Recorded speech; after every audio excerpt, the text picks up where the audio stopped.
เ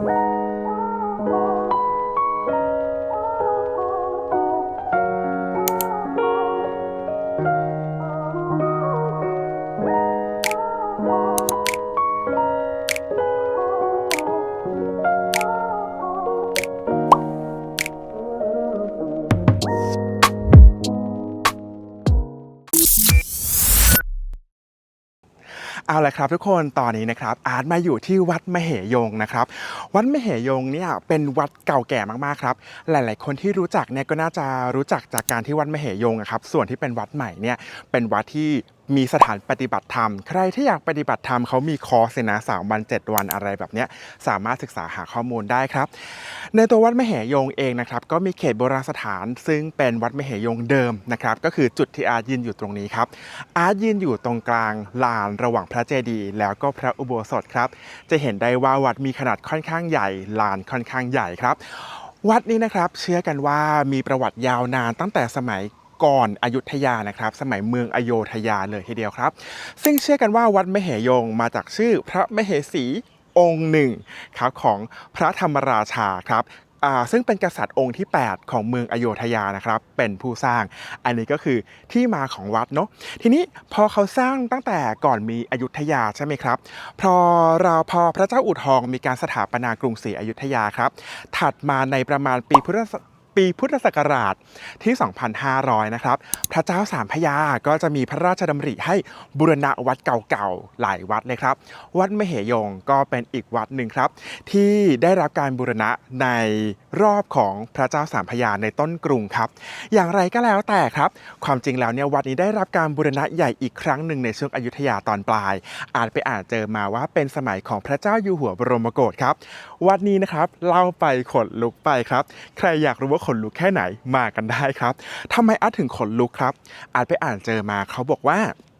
ในช่วงปี 2310ครับช่วงที่พม่าเข้ามาตีกรุงศรีอยุธยาเนี่ยวัดมเหยงครับก็เป็นอีกวัดหนึ่งนะครับคนขนลุก เป็นอีกวัดหนึ่งนะครับอย่าให้หนูกลัวนะหนูขอถ่ายทำแล้วก็เล่าประวัติที่นี่ให้ทุกคนทราบนะครับขออนุญาตนะครับโอเคมูนิดนึงนะครับเพื่อเป็นสิริมงคลเพราะว่าตอนนี้กลัวมากนะครับโอเคในปี 2310 ตอนที่พม่าครับเขายกทัพเข้ามาครับวัดมเหยงเนี่ยอยู่นอกเมืองกรุงศรีอยุธยาใช่ป่ะแต่ว่าเป็นวัดใหญ่ครับแล้วก็เป็นวัดที่สมัยก่อนเนี่ยพระบรมวงศานุวงศ์อาจจะมาบวชที่วัดนี้ครับเช่นการอุปสมบทให้กับพระโอรสต่างๆครับทำให้คนรู้จักเยอะเขาก็เลยชาวบ้านเขาก็เลยหนีมาที่นี่กัน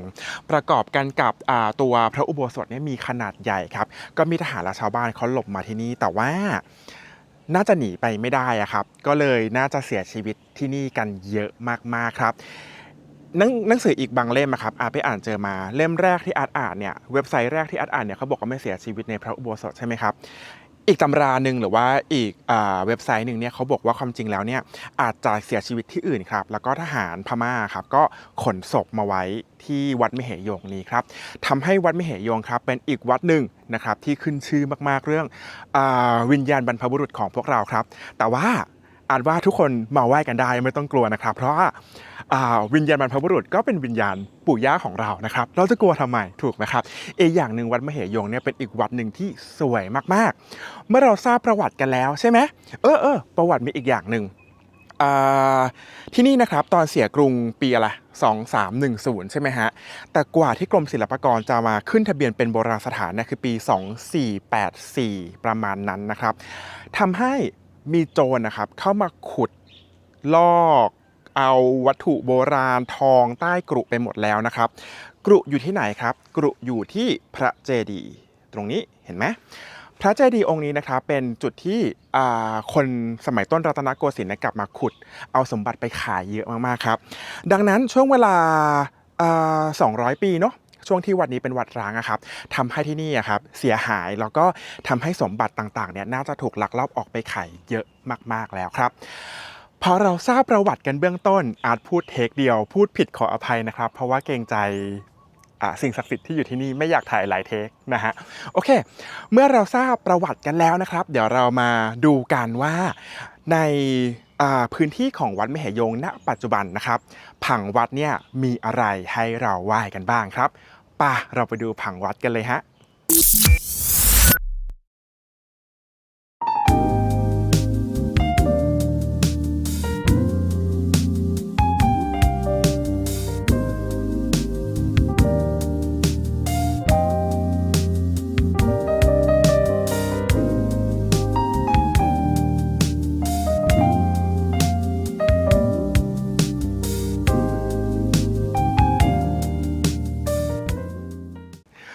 เคฮะทุกคนพอเรารู้ประวัติวัดไม่เหยงคร่าวๆแล้วใช่ไหมฮะเดี๋ยวเรามาดูผังวัดกันของจริงที่อัดมาดูเนี่ยอาจจะไม่เหมือนในเว็บไซต์ที่อัดอ่านมาครับเพราะว่าในเว็บไซต์บอกว่ามีพระอุโบสถพระวิหารแล้วก็เจดีย์มี3อย่างในเช็คลิสต์แต่ว่าพอมาดูจริงๆอะครับในเขตกำแพงแก้วเนี่ยอัดไม่เห็นพระวิหารนะครับเรามาเริ่มกันก่อนนะครับนี่คือด้านหลังของอันคือพระอุโบสถนะครับซึ่งเป็นจุดกึ่งกลางของเขตพุทธาวาสตอนนี้นะครับไม่รู้สมัยก่อนเขตพุทธาวาสใหญ่กว่านี้ไหมแต่ว่าในกำแพงแก้วอะครับก็ณตอนนี้เนี่ยมีเท่านี้แล้วก็จะมีพระอุโบสถอยู่ตรงกลางทีนี้ถ้าดูกันที่ผังวัดนะครับทางเข้านะครับจะมีหลายจุดมีประตูหลายจุดแต่ว่าจะมีฉนวนคือทางเดินนะครับไม่ใช่ฉนวนกันความร้อนนะฉนวนทางเดินนะครับที่ให้พระบรมวงศานุวงศ์เสด็จอย่างเงี้ยครับจะอยู่ด้านโน้นด้านหน้าของโบสถ์นะครับต่อมาด้านหลังอาร์ตคือพระอุโบสถนะครับซึ่งตอนนี้มีการบูรณะไว้สมบูรณ์แล้วก็สวยใหญ่มากๆนะครับแล้วก็ด้านหลังที่เป็นไฮไลท์นะครับของวัดนี้อีกอย่างหนึ่งก็คือพระเจดีย์ครับเพราะว่าในยุคหนึ่งนะครับพระเจ้าสามพระยาเป็นคนมาบูรณะใช่ไหมครับเขาเชื่อว่ามีการนำพระบรมสารีริกธาตุของพระพุทธเจ้ามาบรรจุไว้ที่นี่ด้วยแล้วก็เป็นเจดีย์ทรงระฆังขนาดใหญ่ที่สุดณตอนนั้นนะครับนอกเกาะเมืองครับแล้วก็จะเป็นเจดีย์ที่มีช้างล้อมเยอะมากๆถึง80เชือกทีเดียวนะครับเราจะมาไล่ดูกันทีละจุดนะครับที่นี่จะมีเจดีย์ราอยู่รอบเลยนะครับแต่ว่าจุดที่อาร์ตจะพาไปดูทีละจุดเนี่ยอาร์ตขอเริ่มจากด้านหลังก่อนก็คือพระเจดีย์นะครับมาที่อุโบสถแล้วค่อยไปที่ฉนวนทางเข้ากันซึ่งเดี๋ยวเราจะเดินออกไปทางนั้นเลยนะครับอย่างนั้นเราไปดูว่าเจดีย์ณปัจจุบันเป็นยังไงบ้างละกันเนาะ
เอาละครับทุกคนด้านขวาของอาร์ตหรือว่าด้านซ้ายของทุกท่านตอนนี้น่าจะเป็นตัวเจดีย์ขนาดใหญ่แล้วก็มีช้างล้อม80เชือกใช่ไหมครับก็คือด้านละ20เชือกเดี๋ยวอาจจะพาไปดูใกล้ๆนะครับแต่ว่าก่อนที่จะเดินไปเนี่ยครับการตอกย้ำว่าวัดนี้เป็นวัดใหญ่มากๆก็คือลานหญ้าสีเขียวของอาร์ตตรงนี้ครับทุกคนจะเห็นว่าอาร์ตพูดไปยังนะเหมือนพูดไปแล้วแต่พูดซ้ำแล้วกันนะครับอย่าเพิ่งเบื่อกันนะพระอุโบสถเจดีย์ครับแล้วก็ลานขนาดใหญ่มันแปลว่าวัดนี้นะครับน่าจะมีขนาดใหญ่แล้วก็มีความสำคัญมากๆนะครับน่าจะเป็นวัดหลวงมาตั้งแต่สมัยอโยธยาเลยทีเดียวครับขั้นตอนต่อไปเดี๋ยวเราไปดูใกล้ๆของตัวองค์เจดีย์กันฮะ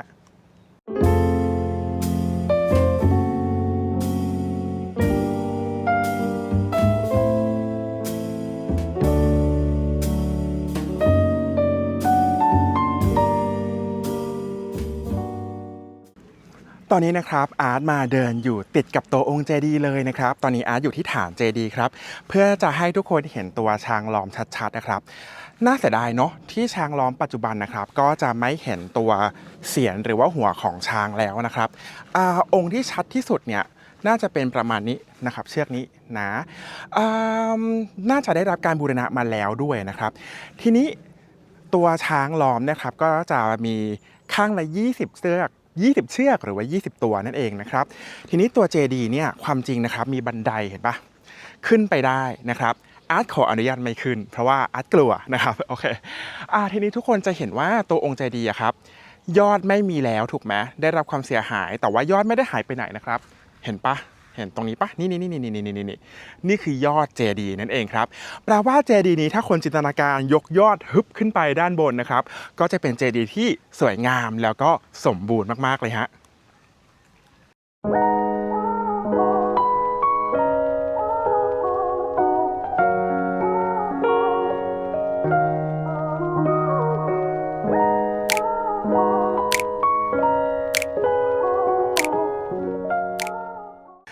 เมื่อกี้ปากบอกว่าจะไม่ขึ้นแต่ว่า ขออนุญาตแล้วก็เดินขึ้นมาเป็นที่เรียบร้อยแล้วครับเพราะอะไรครับที่อยากพาเดินขึ้นมานะครับเพราะว่าตัวองค์เจดีย์เนี้ยอาร์ตเพิ่งจะเห็นว่าเหมือนจะมีซุ้มแบบเนี้ยครับเรียกซุ้มจรนำปะแบบนี้นะครับซุ้มพระอะครับโดยปกติแล้วอาจจะเห็นมีแค่4มุมใช่ปะครับแต่ว่าเจดีย์นี้ถ้าทุกคนเดินรอบๆนะครับก็จะเห็นว่ามีซุ้มพระอยู่รอบเจดีย์เลยครับซึ่งสำหรับอาร์ตไม่ค่อยเห็นเจดีย์ที่มีลักษณะซุ้มพระรอบเจดีย์ในลักษณะนี้ครับและอีกอย่างหนึ่งที่อาร์ตเดินขึ้นมานะครับก็คือว่าอาร์ตบอกแล้วว่าตัวยอดของพระเจดีย์เห็นไหมไม่มียอดตกลงมาตรงนี้ใช่ไหมครับก็เลยอยากจะมาถ่ายตัวยอดเจดีย์ให้ทุกคนเห็นกันใกล้ๆครับเพราะว่าน้อยครั้งมากที่เราจะเห็นยอดเจดีย์ใกล้ๆแบบสมบูรณ์นะครับอันนี้เนี่ยสมบูรณ์มากทีเดียวครับเราจะได้เห็นว่าในสมัยก่อนนู่นเลยเนี่ยเขาสร้างยอดเจดีย์เป็นยังไงเนาะนะครับเดี๋ยวซูมให้ใกล้ๆแล้วกันฮะ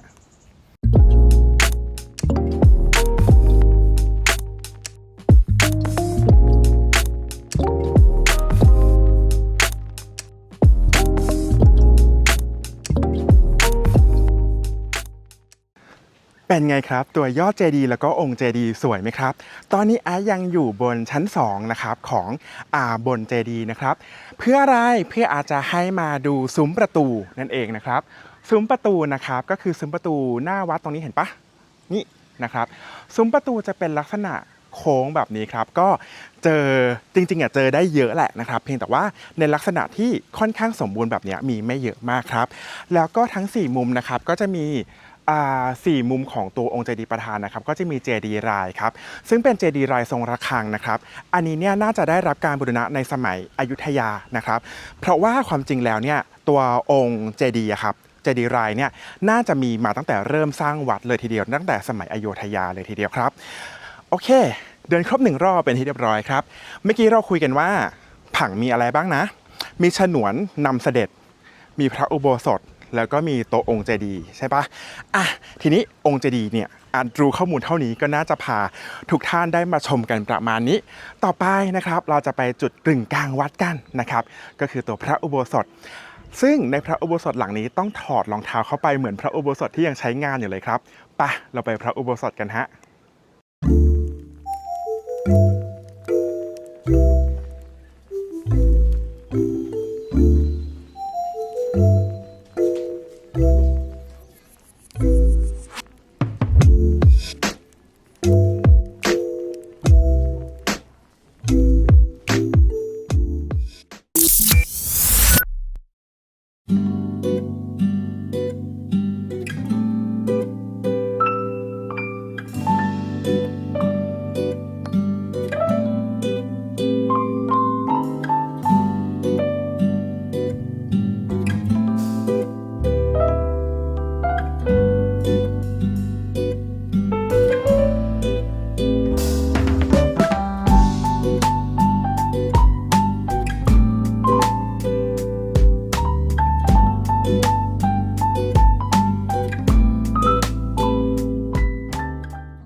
เอาละครับทุกคนตอนนี้นะครับอาร์ตเดินอยู่ในบริเวณระเบียงของพระอุโบสถเพิ่งจะเดินออกมาจากตัวพระเจดีย์ช้างล้อม80 เชือกที่อยู่ด้านหลังนะครับก่อนที่เราจะขึ้นไปบนพระอุโบสถอยากให้เห็นลักษณะของสิ่งปลูกสร้างที่นี่ครับว่าเป็นลักษณะดูดิอิฐ เต็มพื้นที่ไปหมดเลยนะครับถึงแม้จะได้รับความเสียหายแล้วก็ถูกปล่อยทิ้งร้างไปเป็น100 ปีแต่ว่ามีการบูรณะได้ค่อนข้างสมบูรณ์มากๆครับดูพระอุโบสถดิผนังแบบสมบูรณ์สุดๆนะฮะแล้วก็ระเบียงแก้วก็มีซุ้มสวยงามทะลุไปด้านหลังยังเห็นกำแพงวัดที่ยังมีแนวชัดเจนนะครับไอ้ก็เลยรู้สึกว่าวัดนี้เนี่ยน่าจะเป็นวัดที่มีความสำคัญมากๆเพราะว่าการบูรณะได้สมบูรณ์ขนาดนี้ครับอาจว่าไม่ใช่เรื่องง่ายเลยโดยเฉพาะวัดที่เป็นศูนย์กลางของการสู้รบในสมัยปี 2310 ที่เราเสียกรุงนะครับโอเคเราขึ้นไปบนพระอุโบสถกันเลยดีกว่าฮะ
ตอนนี้นะครับอาร์ตเดินเข้ามาภายในพระอุโบสถแล้วนะครับกับฝนที่เริ่มจะตกอาร์ตต้องรีบแล้วนะครับก็คือในพระอุโบสถเนี่ยก็จะเป็นพระอุโบสถขนาดใหญ่ครับไว้รองรับผู้คนที่มาปฏิบัติธรรมกันหรือว่ามาไหว้พระกันนั่นเองครับขนาดใหญ่มากจริงๆดูดิแต่ว่าตัวองค์พระประธานนะครับตอนนี้ยังเหลือเศษพระหลวงพ่อที่เป็นหินทรายอยู่นะครับแต่ว่าจะมีฐานชุกชีหรือว่าฐานวางพระขนาดใหญ่มากๆครับคาดว่าสมัยก่อนน่าจะมีพระประธานขนาดใหญ่มากๆประดิษฐานอยู่ที่นี่ครับเดี๋ยวอาร์ตถ่ายตัวฐานพระประธานให้ดูนะฮะนอกเหนือว่าจะเป็นโบสถ์ขนาดใหญ่อันนับเสาและเสากลางสถานที่นะครับมี16ต้นครับแล้วก็ตรงนี้นะครับก็คือตัวฐานพระประธานครับที่น่าจะเป็นชุกชีสมัยก่อนนะครับใหญ่มากนะฮะแล้วก็ด้านหลังครับด้านหลังพระอุโบสถเนี่ยก็จะมีมุกนะครับซึ่งเราก็จะสามารถออกไปเห็นตัวพระเจดีย์ช้างล้อม80เชือกที่เราเพิ่งจะไปไหว้กันมาเมื่อสักครู่นี้ได้ด้วยครับโอเคบนพระอุโบสถมีเท่านี้ครับมีคนขึ้นมาไหว้พระแล้วไม่อยากพูดแล้วเขินนะครับแล้วก็ฝนตกด้วยเดี๋ยวจากผังวัดเนี่ยเราจะมีอีกที่หนึ่งใช่ไหมตรงทางเข้าทางออกอะครับก็จะมีฉนวนที่ไว้ให้พระบรมวงศานุวงศ์สมัยก่อนนะครับเสด็จเข้ามาจากทางนั้นนะครับยังไงเดี๋ยวเราเดินลงจากอุโบสถแล้วก็ไปดูฉนวนนำเสด็จกันฮะ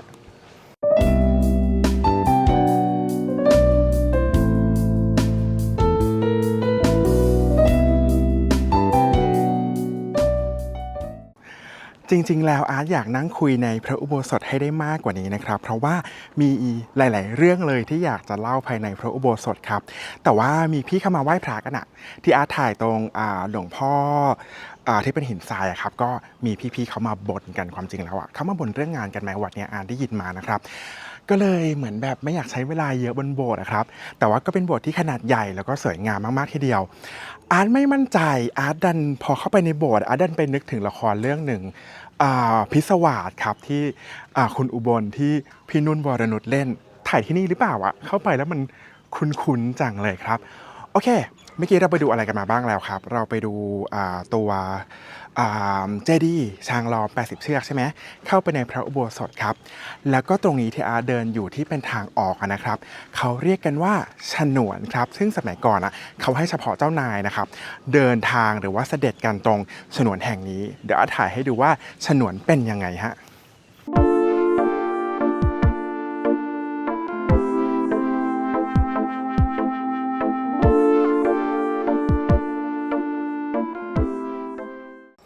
เห็นไหมครับทุกคนฉนวนที่อยู่ด้านหลังอาร์ตก็คือทางเดินนั่นแหละนะครับเป็นทางเดินใหญ่ทีเดียวครับแล้วก็มีกำแพงสูงขึ้นมาครับเพราะว่าเขาน่าจะไม่อยากให้คนรอบๆวัดเห็นว่าใครเสด็จมาใช่ปะก็เลยสร้างเป็นทางเดินที่มีกำแพงแบบนี้ครับเขาก็เลยเรียกว่าฉนวนฮะพอเดินเข้ามาใช่ปะครับก็จะไปทะลุกับตัวของโบสถ์พอดีนะครับจบแล้วความจริงวัดนี้แต่ว่ามีอย่างหนึ่งนะครับระหว่างฉนวนกับโบสถ์จะมีช่องว่างครับมีประตูให้อาเดินออกมาได้เดินออกมาแล้วกันนะครับตอนนี้นะครับอยู่ในลานนะครับนอกฉนวนทางเดินใช่ปะทีนี้เราก็จะเห็นมีตัวเจดีย์มุมครับแบบนี้นะครับแล้วก็จะมีอาคารเล็กๆแบบนี้ครับ